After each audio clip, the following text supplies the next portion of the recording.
Good morning प्यारे बच्चों। आज हम करने जा रहे हैं 9th क्लास की एसएसटी की वर्कशीट 44। टॉपिक है नाजीवाद और हिटलर का उदय, पार्ट 2। प्रथम विश्व युद्ध के बाद जर्मनी युद्ध का हर्जाना वाइमर गणराज्य पर थोपने से जर्मनी के लोग पर पराजय का अवरोध था।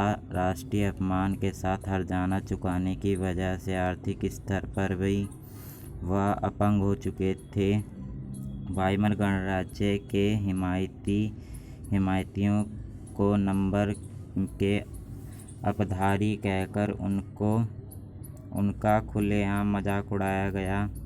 इसे मनोदशा का 30 के दशक के शुरुआती राजनीतिक घटनाक्रम पर गहरा असर पड़ा।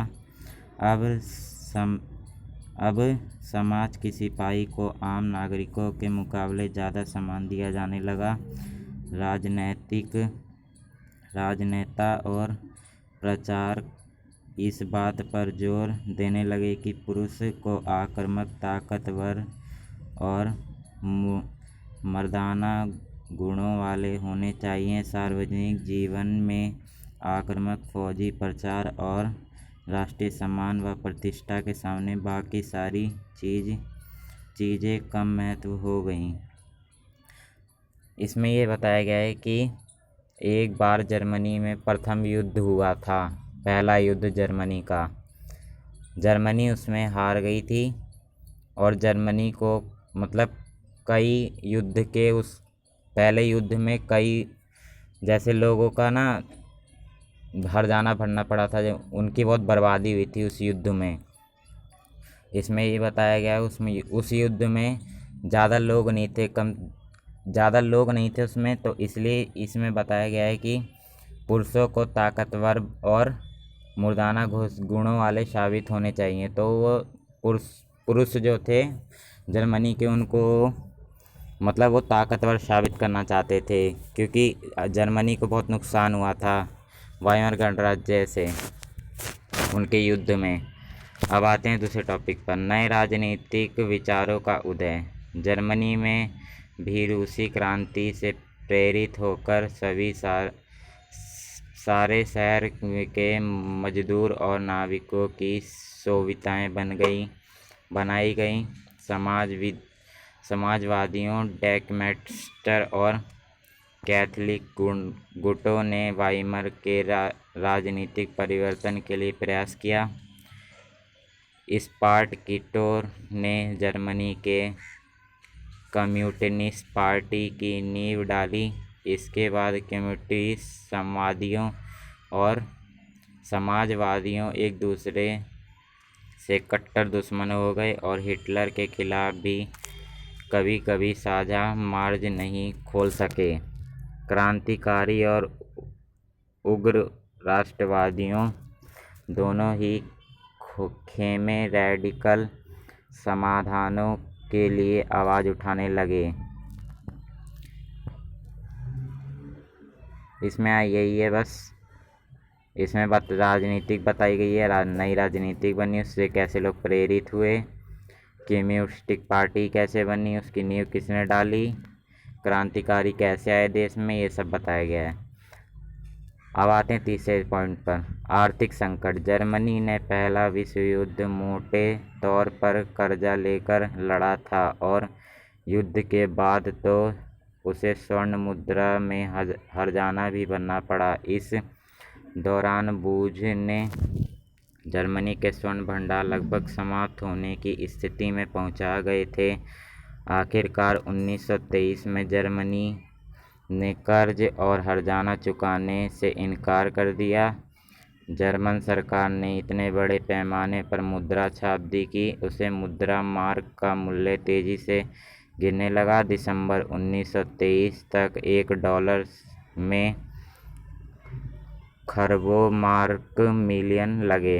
जैसे मार्क की कीमत गिरती गई, जरूरी चीज़ों को कीमती असमान छूने लगी। इस संकट को बाद में अति मुद्रास्फीति का नाम दिया गया। जब कीमत बेहिसाब बढ़ गई तो स्थिति को अतिमुद्रिकी का नाम दिया गया है। जर्मनी को इस संकट से निकालने के लिए अमेरिकन सरकार ने हस्तक्षेप किया।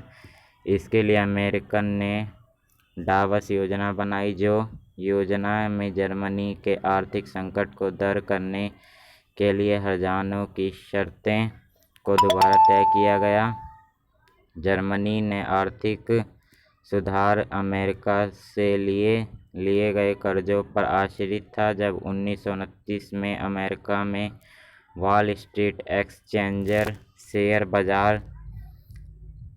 बाजार धराशायी हो गया तो जर्मनी को मिल रही या मदद भी रातों रात बंद हो गई। 1929 और 1932 की इस मंदी का सबसे बुरा प्रभाव जर्मन अर्थव्यवस्था पर पड़ा। बेरोजगारी, अपराध, चारों तरफ गहरी हताशा का माहौल था।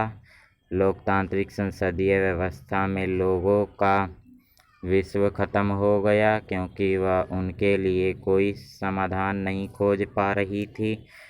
पूरे देश में राजनीतिक अस्थिरता और नेतृत्वहीनता का माहौल हो गया।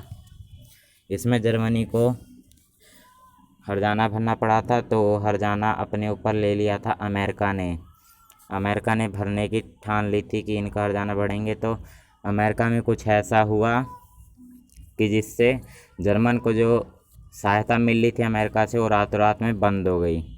जर्मन को सहायता नहीं मिलने लगी, और जब सहायता नहीं मिली, वो हर्जाना नहीं भर पाए, तो उनका देश ख़त्म हो गया। यही था इसमें। अब आते हैं हम प्रश्न उत्तर पर। पहला प्रश्न, प्रथम विश्व युद्ध के जर्मनी पर क्या आर्थिक प्रभाव पड़े? इन सभी प्रश्नों के उत्तर हमने लिख के रखे हैं आपके लिए, हम दिखाते हैं। ये देखिए, पहले का उत्तर है, ये आपको लिख लेना है। पहले का उत्तर है ये, उत्तर नंबर 1। प्रथम विश्व युद्ध के जर्मनी पर निम्नलिखित आर्थिक प्रभाव पड़े। इसमें निम्नलिखित प्रभाव पूछे हैं। पहला, युद्ध का हर्जाना थोपे जाने की वजह से आर्थिक व्यवस्था पूरी तरह से बर्बाद हो गई। दूसरा, स्वर्ण भंडार लगभग पूरी तरह से समाप्त हो गए। तीसरा, मुद्रा एवं मूल्य तेजी से गिर गया और बेहिसाब महंगाई बढ़ गई। ये है उत्तर नंबर 1। अब आइए चलते हैं दूसरे प्रश्न पे। प्रश्न नंबर 2, वाइमर गणराज्य के सामने क्या क्या चुनौतियां थी? क्या क्या चुनौतियां थी ये हम दिखाएंगे। ये देखिए, ये हैगा प्रश्न नंबर उत्तर नंबर 2। वाइमर गणराज्य के सामने निम्नलिखित चुनौतियां थी। पहली, राष्ट्रीय सम्मान और प्रतिष्ठा को बचाने की चुनौती। आर्थिक रूप से हुए नुकसान से उभरने की चुनौती। ये दो आपको लिख लेने हैं, ज़्यादा लिखने की ज़रूरत नहीं है, क्योंकि इसमें 2 से 3 पॉइंट्स लिखने को मांगते हैं, तो 2 से 3 पॉइंट्स आप ही लिखिए। अब आते हैं तीसरे प्रश्न पे। प्रश्न नंबर 3, प्रथम विश्व युद्ध के बाद जर्मनी में आए नए राजनीतिक विचारों के क्या क्या कारण थे? कारण पूछें इसमें, ठीक है, तो आपको कारण लिख लेने हैं। ये रहे आपके कारण,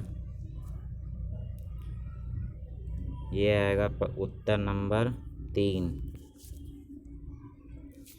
ये आपका हो गया उत्तर नंबर 3।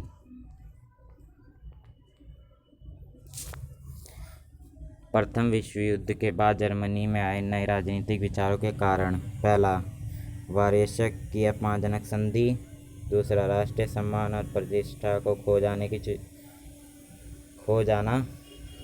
और तीसरा, रूस क्रांति ने भी नए राजनीतिक विचारों के लिए प्रेरित किया। ये हो गया आपका उत्तर नंबर 3। अब आते हैं उत्तर नंबर 4 पे। प्रथम विश्व युद्ध के बाद जर्मनी में किस तरह के सामाजिक विचारों को प्रमुखता दी जाने लगी? इसमें प्रमुखता पूछा है, कौन सी प्रमुखता दी जाने लगी, तो आपको ये लिख लेना है। ये आपका उत्तर नंबर 4। सिपाहियों को आम नागरिकों के मुकाबले अधिक सम्मान दिया जाने लगा। पहला पॉइंट था वो बेटा मैंने लगाया नहीं। दूसरा पॉइंट है, इस बात पर जोर दिया जाने लगा कि पुरुषों की आक्रामक और ताकतवर होने चाहिए। तीसरा, राष्ट्रीय सम्मान और प्रतिष्ठा प्रमुख मुद्दा बन गया। ये हो गया आपका उत्तर नंबर 4। आइए अब हम आगे बढ़ते हैं उत्तर नंबर 5 पे। यदि कोई सरकार प्रतिवर्ष अनियंत्रित रूप से लाखों रुपए छापती है तो उसके क्या परिमाण होंगे? परिमाण पूछे हैं, अगर एक सरकार कितने रुपए छापती है। तो ये हो गया आपका उत्तर नंबर 5। यदि कोई सरकार प्रतिवर्ष अनियंत्रित रूप से लाखों रुपए छापती है तो उस देश की मुद्रा का मूल्य तेजी से गिर जाएगा और महंगाई बेहिसाबी बढ़ जाएगी। तो ये थी हमारी आज की वर्कशीट। हमने सारे क्वेश्चन आंसर आपको करा दिए। आई होप आपको ये वीडियो अच्छा लगा है तो लाइक करें, ज़्यादा से ज़्यादा सब्सक्राइब करें, और चैनल पे नए हो तो सब्सक्राइब कर लीजिए और इसको ज़्यादा से ज़्यादा शेयर करें, जिससे आगे की नॉलेज हमें आप लोगों को मिलती रहे और औरों को भी मिलती रहे। Goodbye, thanks, bye bye.